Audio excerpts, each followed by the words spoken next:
सरकार की तरफ से 20 तारीख को जो चिट्ठी आई है, उस चिट्ठी का जवाब हम आपके सामने यहाँ पढ़ के सुना रहे हैं। मैं जस्ट पढ़ दूंगा, बाकी साथी उसके बारे में आपको विस्तार से बता सकेंगे। केंद्र सरकार की तरफ से Vivek Agarwal, joint secretary CEO PM Kisan, कृषि एवं किसान कल्याण मंत्रालय की तरफ से चिट्ठी हमें आई थी, उन्हीं को हम जवाब दे रहे हैं। सब्जेक्ट: संयुक्त किसान मोर्चा की भारत सरकार से 3 कृषि कानूनों को निरस्त करने के लिए चल रही वार्ता बाधित। ये सब्जेक्ट है महोदय। यह आपके 20 दिसंबर 2020 के उस पत्र के जवाब में है जो क्रांतिकारी किसान यूनियन पंजाब के श्री दर्शन पाल जी को संबोधित है, जिसमें सरकार के साथ बातचीत में शामिल रहे 39 अन्य साथियों को भी कॉपी किया गया है। ये चिट्ठी उन्होंने भेजी। पॉइंट 1, हमें अफसोस है कि इस पत्र में आपने पूछा है कि हमारा पिछला पत्र केवल एक व्यक्ति का मत है या कि सभी संगठनों का यही विचार है। हम आपको बता देना चाहते हैं कि डॉक्टर दर्शन पाल जी के नाम से भेजा गया पिछला पत्र और यह संयुक्त पत्र संयुक्त किसान मोर्चा के इस आंदोलन में शामिल सभी संगठनों द्वारा लोकतांत्रिक चर्चा के बाद सर्वसम्मति से बनी राय है। इसके बारे में सवाल उठाना सरकार का काम नहीं है। पॉइंट 2, हमें बहुत दुख के साथ यह भी कहना पड़ रहा है कि भारत सरकार के अन्य कई प्रयासों की तरह आपका यह पत्र भी किसान आंदोलन को नित नए तरीके से बदनाम करने का प्रयास है। यह किसी से छुपा नहीं है कि भारत सरकार पूरे देश के किसानों के शांतिपूर्ण, जमीनी और कानून सम्मत संघर्ष को अलगाववादियों और चरमपंथियों के रूप में पेश करने, सांप्रदायिकतावादी और क्षेत्रीय रंग में रंगने और बेतुका और तर्कहीन शक्ल में चित्रित करने की कोशिश करती रही है। सच यह है कि किसानों ने साफ गोई से बात की है, लेकिन सरकार की तरफ से इस वार्ता में तिकड़म और चालाकी का सहारा लिया गया है। इसके अलावा सरकार तथाकथित किसान नेताओं और ऐसे कागजी संगठनों के साथ समानांतर वार्ता आयोजित कर इस आंदोलन को तोड़ने का निरंतर प्रयास कर रही है, जिनका इस चल रहे इस आंदोलन से कोई संबंध ही नहीं है। आप प्रदर्शनकारी किसानों से ऐसे निपट रहे हैं मानो वो भारत के संकटग्रस्त नागरिकों का समूह ना होकर सरकार के राजनीतिक प्रतिद्वंदी है। सरकार का यह रवैया किसानों को अपने अस्तित्व की रक्षा की खातिर अपना विरोध प्रदर्शन तेज करने के लिए मजबूर कर रहा है। पॉइंट 3, बस थोड़ा सा ही और है। हम हैरान हैं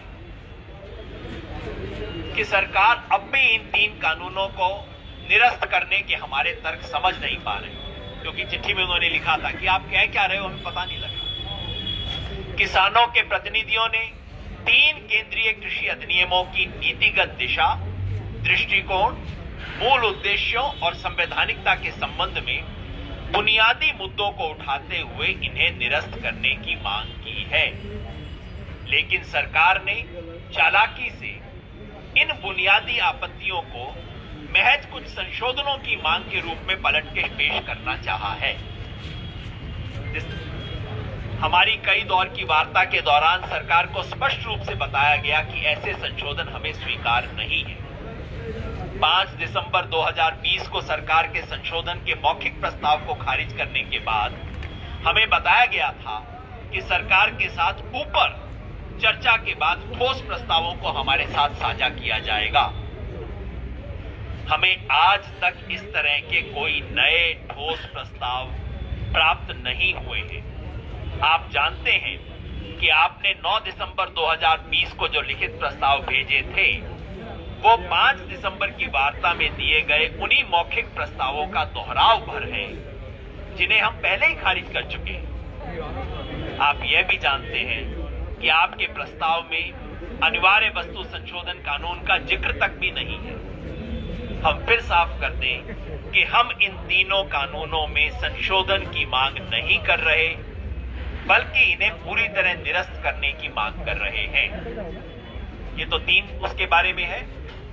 इन तीनों कानूनों के अलावा आपने न्यूनतम समर्थन मूल्य के बारे में जो प्रस्ताव भेजा है, उसमें ऐसा कोई भी स्पष्ट प्रस्ताव नहीं है जिसका जवाब दिया जाए। न्यूनतम समर्थन मूल्य पर आप वर्तमान, ये सरकार की भाषा है, वर्तमान खरीद प्रणाली से संबंधित लिखित आश्वासन का प्रस्ताव रख रहे हैं, जबकि किसान संगठन राष्ट्रीय किसान आयोग, जिसको स्वामीनाथन कमीशन भी कहते हैं, राष्ट्रीय किसान आयोग की सिफारिश के मुताबिक न्यूनतम समर्थन मूल्य यानी कि C2 प्लस 50% पर सभी फसलों की खरीद की कानूनी गारंटी की मांग कर रहे हैं। जब आप ऐसे कानून का ड्राफ्ट भेजेंगे तो हम बिना विलंब के उसका विस्तृत जवाब जरूर देंगे। 5, इसी तरह विद्युत अधिनियम, बिजली वाला जो कानून का ड्राफ्ट है, उस पर आपका प्रस्ताव अस्पष्ट है और बिजली बिल भुगतान तक सीमित है। जब तक आप इस ड्राफ्ट में क्रॉस सब्सिडी को बंद करने के प्रावधान के बारे में अपनी भूमिका स्पष्ट नहीं करते, तब तक इसका जवाब देना निरर्थक है। वायु गुणवत्ता अधिनियम पर उचित प्रतिक्रिया का आश्वासन इतना खोखला है कि उसका जवाब देना हास्यास्पद होगा, कुछ है ही नहीं उसमें। लास्ट पॉइंट, और ये सबसे ऑपरेटिव पॉइंट है, हम आपको आश्वस्त करना चाहते हैं कि प्रदर्शनकारी किसान और किसान संगठन सरकार से वार्ता के लिए तैयार हैं और इंतजार कर रहे हैं कि सरकार कब खुले मन, खुले दिमाग और साफ नीयत से इस वार्ता को आगे बढ़ाए। आपसे आग्रह है कि आप निरर्थक संशोधनों के खारिज प्रस्तावों को दोहराने की बजाय कोई ठोस प्रस्ताव लिखित रूप में भेजें ताकि उसे एजेंडा बनाकर जल्द से जल्द वार्ता के सिलसिले को दोबारा शुरू किया जा सके। आखिरी लाइन दोबारा दोहरा देता हूं मैं, आपसे आग्रह है कि आप निरर्थक संशोधनों के खारिज प्रस्तावों को दोहराने की बजाय कोई ठोस प्रस्ताव लिखित रूप में भेजें ताकि उसे एजेंडा बनाकर जल्द से जल्द वार्ता के सिलसिले को दोबारा शुरू किया जा सके। ये जवाब इंग्लिश में बोल देता हूं। वी अर्ज यू,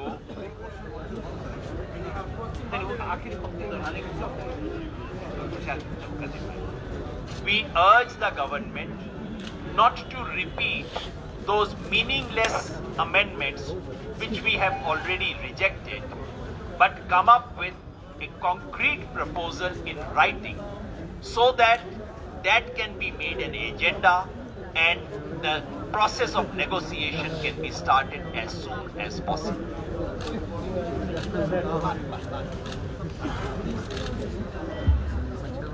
सरकार का जिस तरह से रवैया है और जिस तरह से सरकार ने ये पत्र के माध्यम से,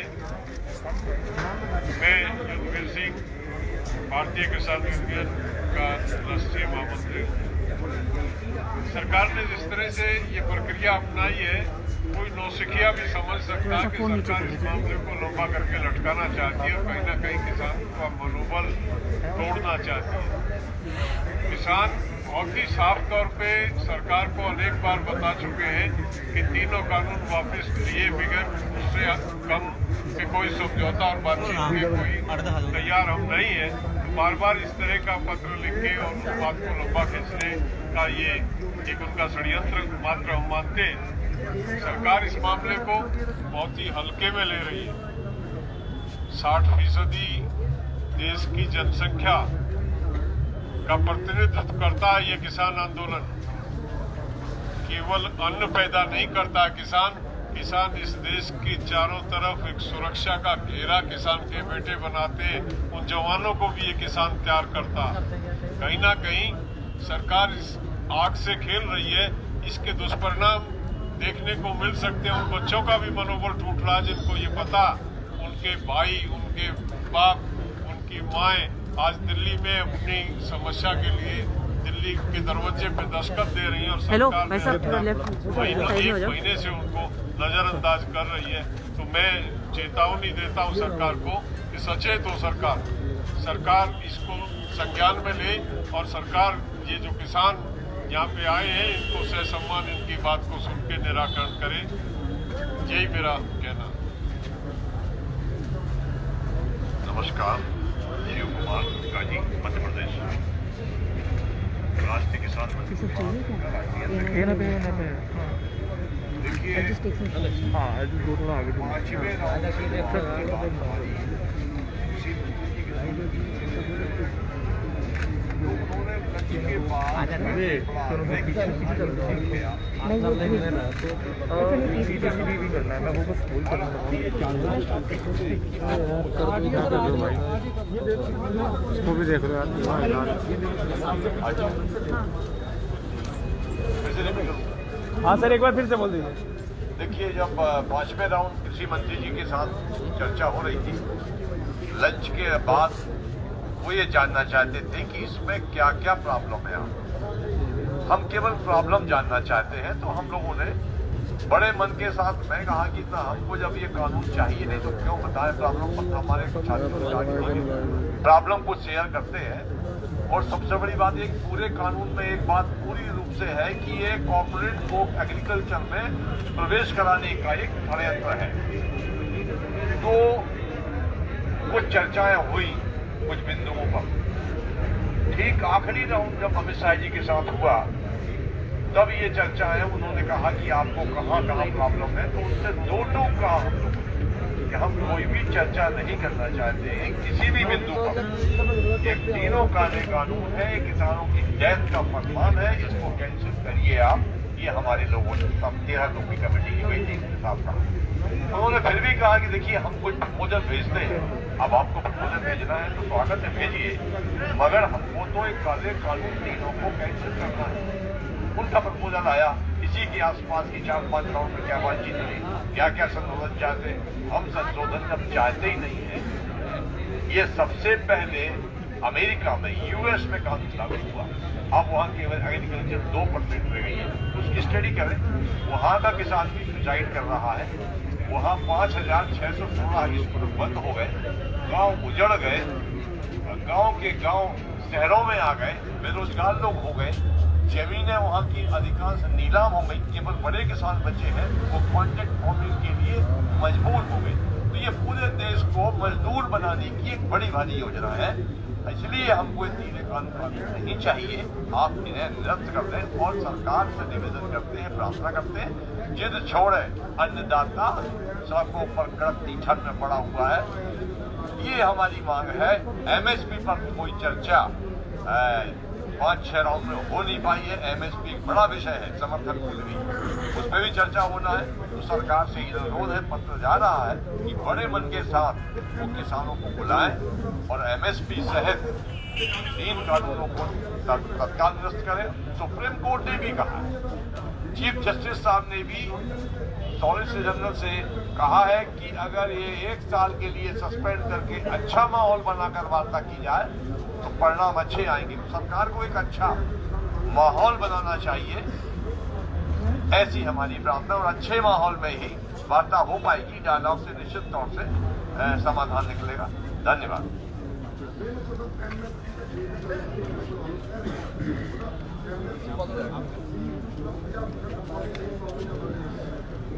सभी हमारे सत्कारियों पत्रकार भाइयों जो आज मैं सबसे पहले तो आपसे क्षमा चाहता हूँ आज थोड़ा हमारी और हमारे साथियों आपके मन को सट लगी है। हमारे भाई साहब ने भी डॉक्टर साहब ने भी माफी मांगी हम माफी मांगे और इसमें और ज़्यादा बात मैं तक करने की हम तो बातचीत करने के हमारे सभी साथी पूछ रहे हैं इन कानूनों के बारे में ये पत्थर के बारे में आज की बैठक के बारे में ये सभी की बात आपके सामने रखेंगे। अनंत मौला जी वो पीछे नहीं अनंत मौला जी हैं अखिल भारतीय किसान सभा के जनरल सेक्रेटरी। पत्रकार साथियों जैसा आपके सामने आज की हमारा जो पत्र है उसका मूल बातें आपके सामने रखे गए हैं। एक बात है कि गवर्नमेंट पिछले 15-20 दिन से सरकार गैलरी प्ले कर रहे हैं।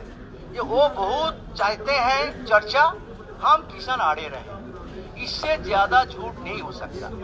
हम जो लोग इतना दूर से आए हैं। हम क्यों आए हैं? इसलिए आया है कि हमारा समस्या लेके चर्चा करके समाधान निकाल सके। ये 0 डिग्री में लोग बैठे हैं, 40 लोग का देहांत हो गया। हम इतना तकलीफ में है, हम की घूमने आया क्या, टूरिज्म करने आया दिल्ली में?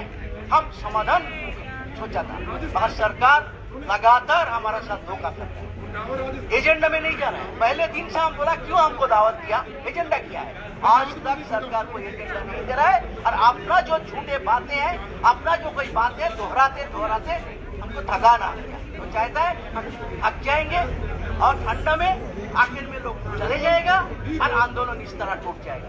मगर सरकार एक गलत फहमी कर रहे हैं। किसान ऐसा नहीं आया, किसान आज आया है कि वो अपना कुछ लेके ही जाए।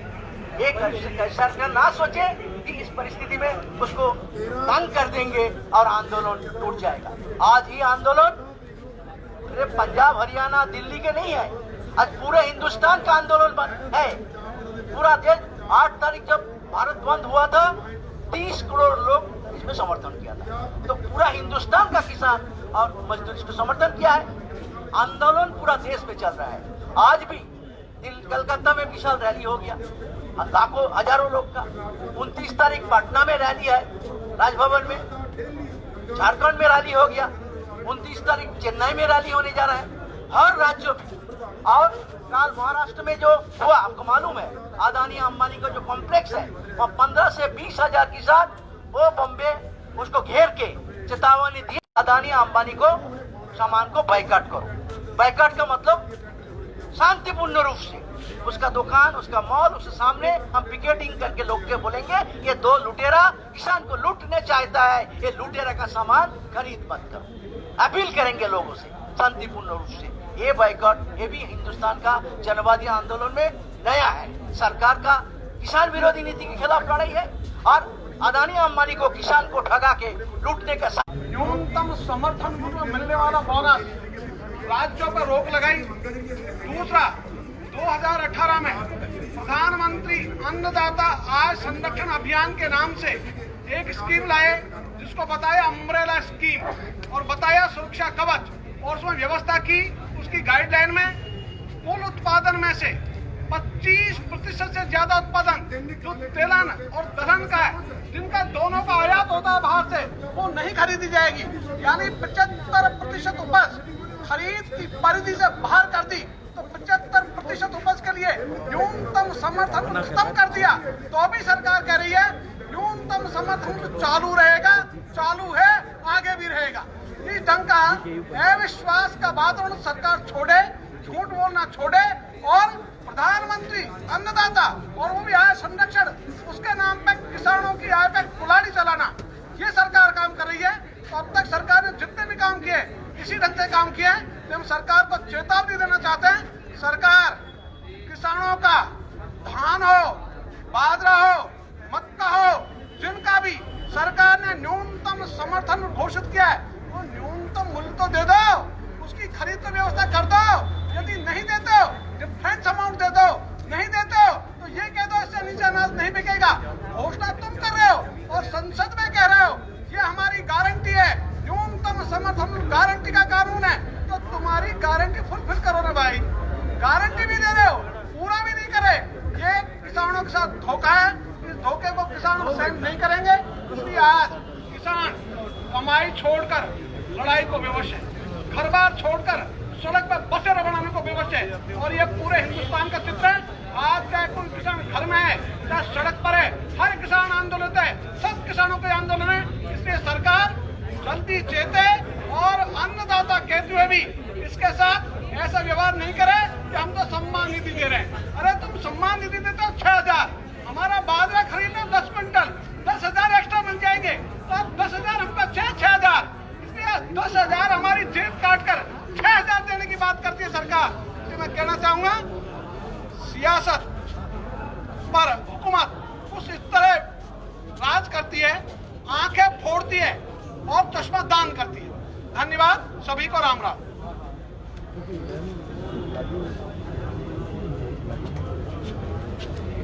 ये थोड़ा कैमरा माननीय थोड़ा पीछे पीछे हो जाओ उधर भैया। जावेद थोड़ा पीछे हो जाओ, थोड़ा गुरनाम सिंह है, और पीछे आ जाओ भाई, नहीं आ रहे हैं। हमारे सभी पहले बोलने वाले भाइयों ने बहुत कुछ बता दिया है, कोई ज़्यादा बताने वाली बात नहीं है। लेकिन मैं थोड़ा सा ये बताना चाहूँगा कि जो सरकार गुमराह कर रही है कि हमको किसानों की सारी बात मानने के लिए तैयार है, लेकिन किसान अपनी जिद में अड़ गया। किसान बात ही नहीं कर रहा है। पहली बात तो उन्होंने जितने बार हमें बुलाया हम उतने ही बार बात के लिए गए, और अब भी जब बुलाएंगे जरूर जाएंगे। हमने कभी इनकार न किया है ना। एक दूसरी बात, सरकार ये कह रही है कि ये कानून किसानों के पक्ष में है, किसानों की समझ में नहीं है। जब सारे देश का किसान को नकार है तो सरकार हमारे ऊपर जबरदस्ती क्यों करना चाहती है? इसके पीछे क्या राज है?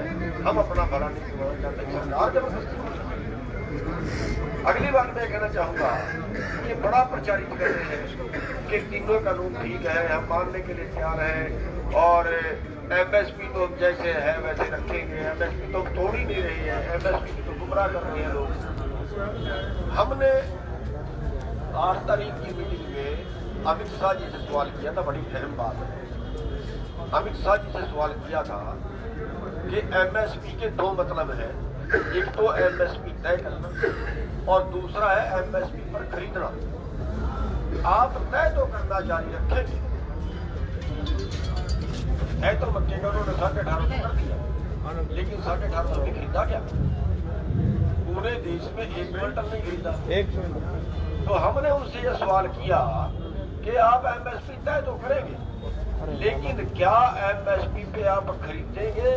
देश की 23 फसलों का एमएसपी तय करते हैं, क्या आप 23 फसलें 100% सभी स्टेटों से खरीदने के लिए तैयार हो? तो अमित शाह जी का साफ जवाब था, नहीं खरीद। तो फिर हमने पूछा मेरा एमएसपी का मतलब क्या है अगर आप नहीं खरीद सकते? उन्होंने कहा जी 17 लाख करोड़ का बजट खर्च होता है हमारे पास है, कैसे खर्च करते? हमने उनको कहा गलत आंकड़ा पेश कर दें। 17 लाख करोड़ की तो टोटल फसल पैदा हुई, आप उसको बेचोगे भी तो, जब उसको बेचोगे तो वो 14 लाख करोड़ की, 15 लाख करोड़ की, 13 लाख करोड़ की बिकेगी भी तो। जो बीच का पैसा है वही तो घाटा होगा, और वो भी पूरे देश की जनता की अर्थव्यवस्था सुधारने के लिए। तो उन्होंने साफ तौर पर इनकार कर दिया, और यही आंकड़ा कैसा बता रहे हैं आपको कि अगर हमें एमएसपी मिले, उदाहरण के तौर पे 1 किलो हमने मक्का पैदा किया, हरियाणा में 1100 रुपए का भाव मिला और बिहार में 800 रुपए तक का भाव मिला। अगर 1100 भी हम मान लें तो 20,000 एक घंटे का भाव हमारा हो गया। अगर हमें एमएसपी मिलता तो 20,000 एक एकड़ में, और अगर वो 20,000 हमारे लोग केवल एक और हमें साल में 6,000 देते, तो ये तो फार्मूला समझ में नहीं आया। तो साफ तौर पे सरकार ने एमएसपी पे खरीदने से मना कर दिया, जबकि झूठे आंकड़े पेश करके देश को ये बताते हैं कि किसान को बहुत दे रहे हैं। एमएसपी खरीदने से उन्होंने इसलिए मना कर दिया कि सरकार को 5 से पैसा देना पड़ता है। एक सवाल उन्होंने क्या रखा कि अगर आपके पास व्यवस्था नहीं है सारा खरीदने की, तो प्राइवेट खरीदे। आप जितना भाव अंतर हो, अगर हमारे मक्के का भाव 1800 रुपये है, हमारा बाजार में 1100 बिका, जो बीच का अंतर है वो आप दे दीजिए। हमें हमारी जेब में पूरा भाव जाना चाहिए, बीच का अंतर आप दे दीजिए। तो उन्होंने उससे भी साफ तौर पर इनकार कर दिया, और ये कहते हुए इनकार कर दिया कि इसमें बचत कर दें। जबकि मैं आपको थोड़ा सा आंकड़ा बता दूं कि पिछले साल 5 लाख करोड़ रुपया देश के खजाने से निकाल के मंदी के नाम पे 70,000 करोड़ मंदी को दिया, 70,000 करोड़ देश के बिल्डरों को दिया, 5 लाख करोड़ रुपया ऐसे बांट दिया। और आज जो देश का एनपीए है, जो पूंजीपतियों ने गलत कानूनों की वजह से मार लिया, वो इतनी बड़ी रकम है कि 15 लाख करोड़ आज के टाइम में। यानी देश का जो खजाना है वो किसानों पे ना खर्च करके देश का खजाना भी कारपोरेट को खर्च किया जा रहा है। ये बड़ी वजह है हमारी नौकरी बचाने की, और इसलिए जो है ये सरकार गुमराह कर रही है। मैं उसका स्पष्टीकरण देना चाहता था कि हम तो सब बातचीत में भी तैयार हैं और हम फैसले में भी तैयार हैं। MSP की गारंटी सरकार दे। सबसे पहले तो प्रधानमंत्री जो रोज बोलते हैं उनको अपने बयान में कहना चाहिए कि हम नई की नई फसलें 100% MSP में खरीदने के लिए तैयार हैं। ये उनको बताना चाहिए, वो मन की बात करेंगे समझ को। धन्यवाद।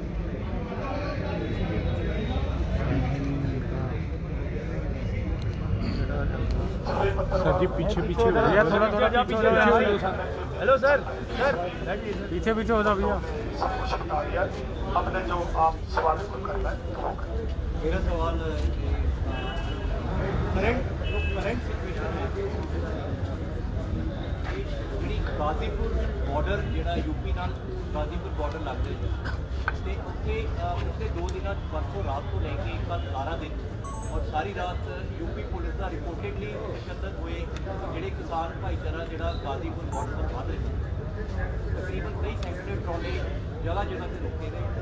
ਰਾਮਪੁਰ ਬਰੇਲੀ ਦਾ ਦੱਸਦੇ ਨੇ ਤੇ ਸਾਡੇ ਕੋਲ ਕੁਝ ਵੀਡੀਓ ਪਿਕਚਰਸ ਵੀ ਆਈਆਂ ਨੇ ਜਿੱਥੇ ਕਿ ਜਿਹੜੇ ਪੁਲਿਸ ਆਫੀਸਰ ਐਕਟਿਵ ਵੀ ਸੀ ਤੇ ਇਹਨਾਂ ਨੇ ਅਪੋਲੋਜੈਟਿਕ ਟੋਨ ਅਸੀਂ ਜਾਣਨਾ ਚਾਹੁੰਦੇ ਹਾਂ ਪੂਰੀ ਬਰੀਫਿੰਗ ਕਿੰਨੇ ਕਿਸਾਨ ਇੰਜਰਡ ਹੋਏ ਔਰ ਉਹ ਪੁਲਿਸ ਵਾਲਾ ਦੇ ਖਿਲਾਫ ਐਕਸ਼ਨ ਲੈਣ ਲਈ ਕਮੇਟੀ ਕੋਲ ਕੋਈ ਆਈ ਇਸ ਤਰ੍ਹਾਂ ਦੀ ਮੈਟ੍ਰਿਕ ਲੈਵਲ ਤੇ ਡਿਸਕਸ ਹੋਇਆ ਕਿ ਉਹਦੀ ਰੈਮੇਡੀ जो यूपी सरकार का रवैया है वो शुरू से ही दमनात्मक रवैया है। यूपी सरकार इस तरह से कुचल के भरवा रही है, कुचल के आज तक आंदोलन में भाग लेने वालों के कुचल के भरे नहीं गए हैं। ये हिंदुस्तान के 70 साल के इतिहास में पहली दफे हो रहा है कि कुचल के भरवाए जा रहे हैं, आप आंदोलन में भाग नहीं लेंगे। और 50 लाख के कुचल के भराने के नोटिस दिए गए थे। जब ये आप लोगों के माध्यम से उठाया गया कि 50 लाख का किसान से मुचल का भराया जा रहा है, तो फिर उन्होंने कहा ये एरर थी और वो 50 लाख का 50,000 किया, 5 लाख किया गया। लेकिन ये बताएं आप कि ये डेमोक्रेसी में ये कौन सा प्रजातंत्र है जिसमें आंदोलन में भाग लेने के लिए मुचल के भरवाए जाए। और जैसा आपने अभी बताया जगह जगह बैरिकेडिंग करके किसान को रोका जा रहा है। परसों भी हमने गाजीपुर बॉर्डर को जाम किया था दोनों साइड से, और उस टाइम जो उनके अधिकारी थे उन्होंने आश्वस्त किया था कि ये दोबारा से ये घटना नहीं होगी, इस तरह का कोई पुलिस के माध्यम से एक्शन नहीं लिया जाएगा। लेकिन वो जाम खत्म होने के बाद फिर रवैया पुलिस का वही रहा, तो उसी के विरोध में कल सारा दिन वहाँ पे जाम रहा और अंततः ये फैसला हुआ कि प्रशासन जो है इसको चेक करेगा, देखेगा, और उसकी अभी मतलब रिपोर्टिंग पूरी नहीं आई है कि किस पे क्या एक्शन लिया गया है। सर चंद्रमौली साहब इस चिट्ठी के बाद सर पूरा देशव्यापी इन्होंने ऊपर प्रेशर बनाने के लिए इतना खड़े होकर पूछना पड़ेगा, सुनाई नहीं देगा। जैसे नीचे सर सुनो, जैसे ही पूछूंगा वैसे बैठ जाओ। देखिए अभी हमारे पास है क्या, सरकार का तो रवैया हमने देख ही लिया कि सरकार तो निरंतर उस बात को लटका रही है। तो हमारे तमाम साथियों ने चर्चा की है और हमारे तमाम लीडर्स स्टेट्स में निकलेंगे, और उन स्टेट्स में जहां अभी आंदोलन की गति, मतलब आंदोलन तो हर स्टेट में चल रहा, कहीं ना कहीं उसकी इग्नोरेंस हो रही है। ऐसा नहीं है किसी राज्य में आंदोलन नहीं है, लेकिन हमने ये तय किया कि उन भाइयों को दिल्ली ये सरकार बुलाना चाहती है सबको, तो महाराष्ट्र का जत्था हमारा चल दिया है, वो शायद कल या परसों दिल्ली पहुंच जाएगा बॉर्डर पे। गुजरात के किसान हमारे पहुंच चुके हैं, महाराष्ट्र के पहले मध्य प्रदेश का किसान हमारा आ चुका है, राजस्थान आ चुका है, तमिलनाडु का किसान हमारा आ चुका है, कर्नाटका का किसान आ चुका है।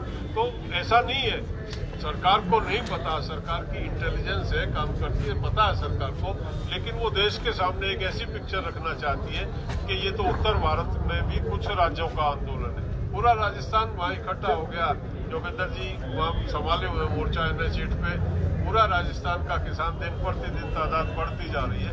और अगर हमारी अगली रणनीति और कोई है ही नहीं, हम तो डेमोक्रेटिक वे में अपना प्रदर्शन कर रहे हैं। और जन समर्थन चंदौली साहब आपने अमित शाह जी के बारे में बताया कि आपने गाजीपुर में काफी कहते और सीएम सिंह जी ने कल इंटरवेंशन किया जब वहाँ पे किसान एक्टिविस्ट जो रामपुर की जगहों से आए थे उन्होंने कहा कोई भी देख कर हमारी बात नहीं सुन रहा है। उसके बाद उन्होंने वो जाम किया और टकैत जी ने बोला एकदम से जाम छोड़ने के लिए। उसके बाद काफ़ी वहाँ पे बहस हुई। क्या आपको राकेश टकैत जो आपकी कमेटी का हिस्सा है उन्होंने आपको डिटेल में ब्रीफिंग किया पिछले 2 दिनों में कि वहाँ क्या हुआ? मैं Ghazipur I am asking about the role of mister Tikait has he briefed you in detail what has happened at Ghazipur? मैं उसी संगठन से हूँ जिसमें राकेश टकैत हैं PKU से, और मैं गाजीपुर से आया हूँ। वही बात मैं बता रहा हूँ और उन्हीं के बिहाफ पे मैं बोल रहा हूँ आपको। नहीं, पर ये कमेटी को ब्रीफिंग किया गया कि क्या हुआ है?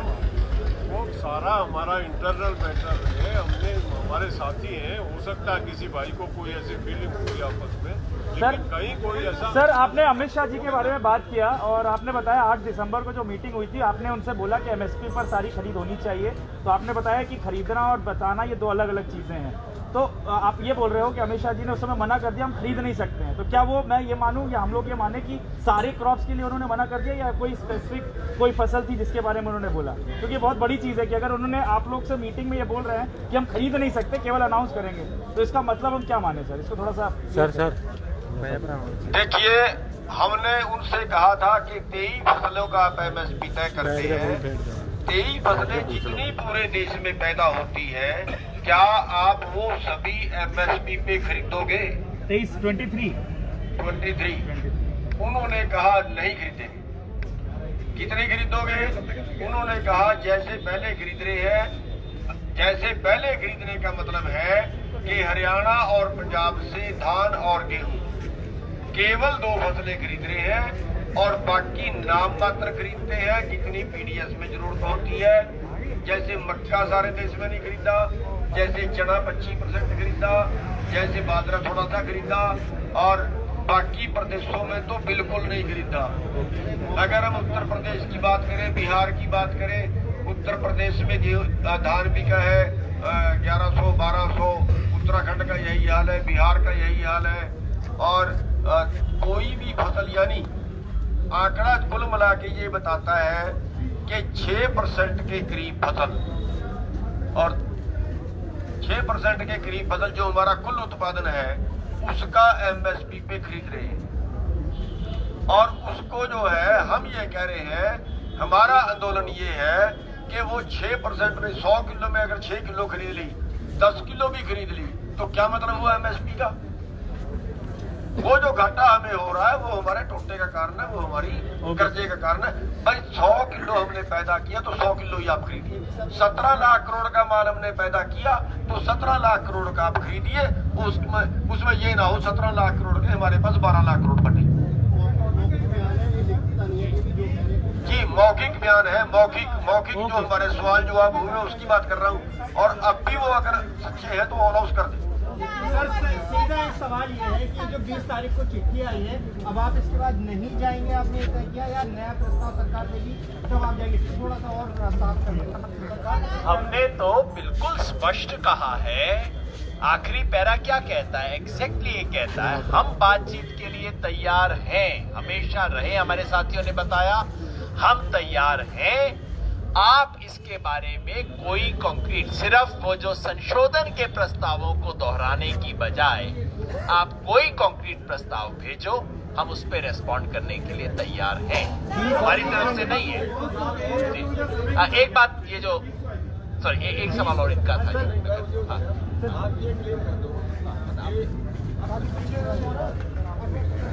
भाई आगे ना जाओ। ये सरकार जो है, ये चिट्ठियां लिखने का सिलसिला उन्होंने केवल इसलिए शुरू किया है ताकि सारे देश को गुमराह किया जाए, वरना ये बातें सभी तो उनकी 5 मीटिंगों में यही तो डिस्कस हुआ। और उस डिस्कस को उन्होंने अलग रख के चिट्ठियां लिखनी शुरू कर दी और वो मीडिया में बोलना शुरू कर दिया। वो केवल इसलिए है कि पूरे देश को गुमराह किया जाए कि देखो किसान हमारी बात नहीं मान रहे। गुमनाम सिंह जी, फिर आप लोगों को समय क्यों लगा? क्या 5 दिन बाद आपने बेसिक चिट्ठी रिप्लाई की? गुमनाम सिंह जी,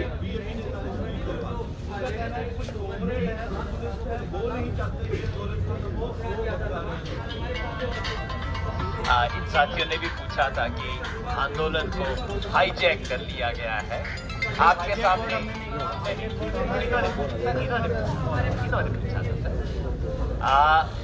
आपके सामने लोग बैठे हैं, इनमें से कितने कॉमरेड हैं? आप पत्रकार हैं, आपको इतना तो पता होगा। ग्रेवाल साहब पंजाब के आदमी हैं, पंजाब की 30 जथेबंदियों में से कितनी लेफ्ट की हैं उनको पता होगा। एक बात मैं आपको बता दूं कमरे के अंदर की, उस कमरे के अंदर ये शायद कितनी मीटिंग हुई मैं तो गिनती नहीं कर सकता, आज तक किसी भी मीटिंग में एक भी बंदे ने left, non left, comrade, anti comrade, किसी ने नहीं कहा है कि 3 कानूनों को निरस्त करने के अलावा किसी चीज पे विचार किया जाए। एक बंदा नहीं बोला है उस मीटिंग में आज तक, मैंने जो अपनी आंख कान से सुनी, हमारे सारे साथी हैं, एक बंदे ने नहीं कहा है कि संशोधन पे विचार कर लेना चाहिए। बिल्कुल सर्वसम्मत राय रही है, कानून निरस्त हो, रिपील हो, इससे कम पे बात नहीं हो। योगेंद्र जी, एक सवाल है, आपने कहा कि सरकार जब तक कॉन्क्रीट कोई प्रस्ताव नहीं भेजती है तब तक आप बात नहीं करेंगे। कॉन्क्रीट प्रस्ताव का मतलब क्या कि रिपील से मंजूर कुछ भी नहीं है? रिपील के लिए अगर बुलाएंगे तब आप जाएंगे बैठक के लिए? आप जी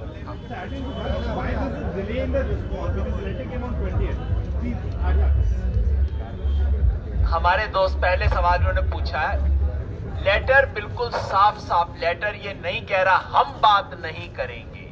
दिक्कत ये है कि गेंद सरकार के पाले में पड़ी है, वो करना कुछ चाहती नहीं है, वापस किसी तरह से हमारे पाले में फेंकने की कोशिश कर रही है।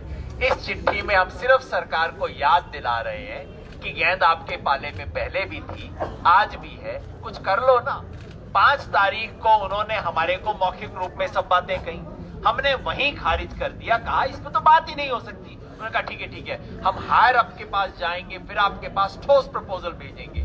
वो ठोस हो के 9 तारीख को एग्जैक्टली वही बातें दोबारा लिख दी जो 5 तारीख को ना करके आए थे, जिसपे चर्चा हो ही नहीं सकती है। और आज हम सिर्फ यही कह रहे हैं कि आप उसी 5 तारीख वाली बातों को अगर दोहराओगे तो वो तो कोई कॉन्क्रीट बात ना हुई। आप कोई कॉन्क्रीट चीज भेजो, हम बातचीत के लिए खुशी से तैयार हैं। सर, हम तो अपनी तरफ से कंक्रीट कह चुके, अब तो सरकार को कहना है। हमने क्या कंक्रीट कहा है, मैं एक बार फिर दोहरा दूं कि भाई आप जो हमें गिफ्ट दे रहे हो ये हमें मंजूर नहीं है। इतना तो हक होना चाहिए गिफ्ट लेने वाले को कि हाथ जोड़ के कह सके कि आपकी गिफ्ट मुझे नहीं चाहिए। और मुझे क्या गिफ्ट चाहिए, मैं अपने मुंह से बोल रहा हूं। हमें किसान को दान नहीं चाहिए, दाम चाहिए।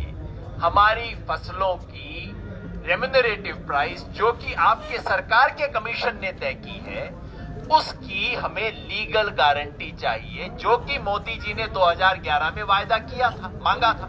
बस ये चाहते हैं सरकार इसके ऊपर कुछ भी मीनिंगफुल चीज कहे, हम आगे सरकार 1 कदम बढ़े, हम 2 कदम बढ़ने को तैयार है। खाली लव लेटर लिखने से काम sir, repealing the law is also there ना सर?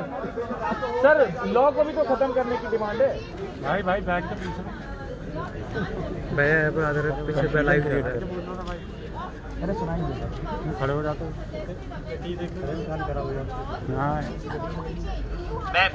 मैं फिर स्पष्ट कर दूं, किसी किस्म के अमेंडमेंट का प्रपोजल हमने कभी नहीं दिया है।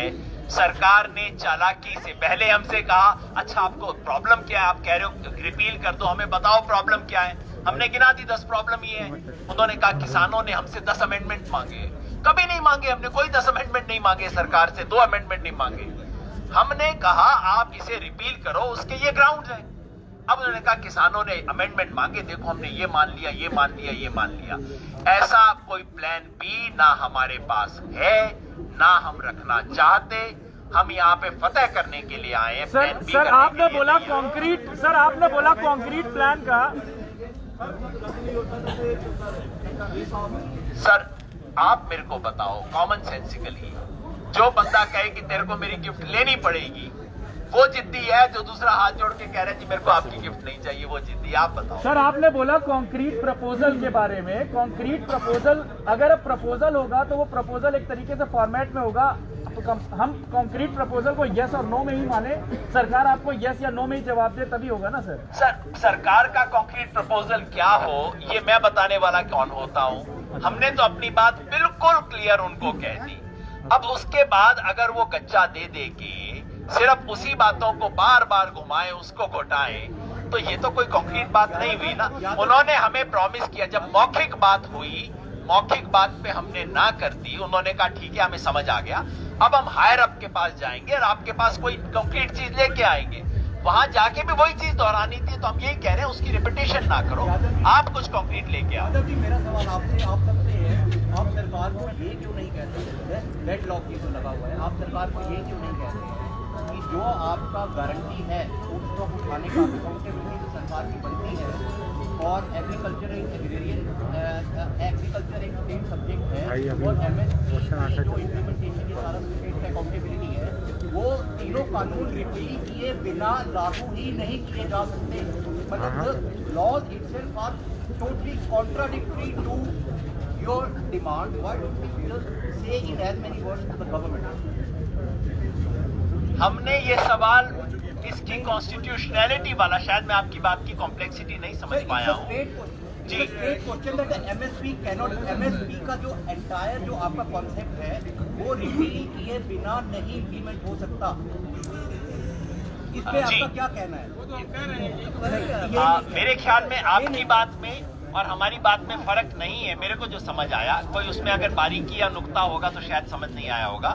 हम बिल्कुल ये कह रहे हैं, और एक बात फिर मैं रिपीट कर दूं क्योंकि सरकार बार बार इसको शरारत चालाकी से कहती है। जैसे एमएसपी का जिक्र आता है तो सरकार की तरफ से कोई कहते हैं ठीक है फिर एमएसपी कर लेना, बाकी 3 को रिपील करने की मामला तो नहीं है।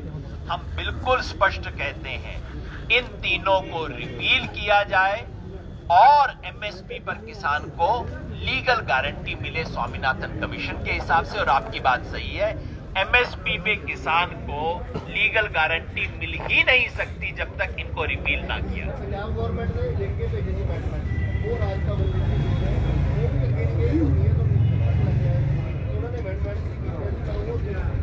सर वो तो बहुत पुरानी बातें होगी, नियत नीति अब तो मतलब बहुत पुरानी बातें हो गई। अब तो बिल्कुल खुल्लम खुल्ला ये है कि सरकार करना कुछ नहीं चाहती, सिर्फ लव लेटर लिख लिख के, आज मैंने तो लेटर भेजा था, ये सिर्फ मीडिया को दिखाने के लिए लेटर लिख रहे हैं। पीछे से हर तरह से आंदोलन को बदनाम करने की कोशिश हो रही है, तोहमत लगाने की।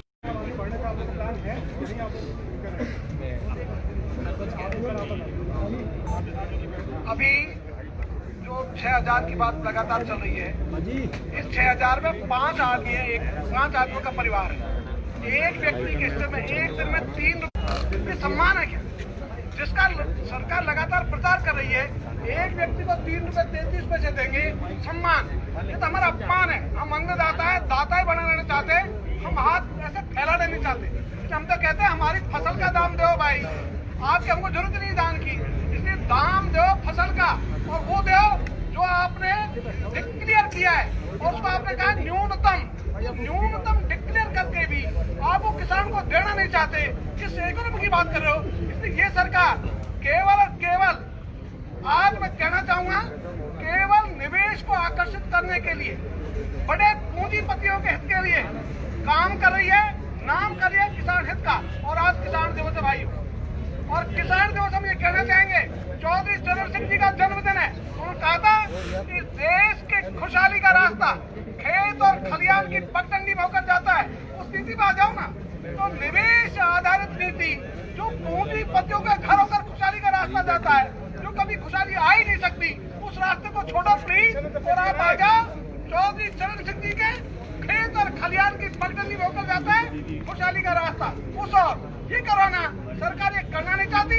और केवल इनको बदनाम केस किया जाए, इसको डैमेज केस कैसे किया जाए आंदोलन को, ये कहना चाहती है। और सरकार कान खोल कर सुन, आपके माध्यम से कहना चाहूंगा सब, ये आंदोलन कमजोर नहीं पड़ेगा, मजबूत होगा, और सरकार को घुटने टेकना पड़ेगा।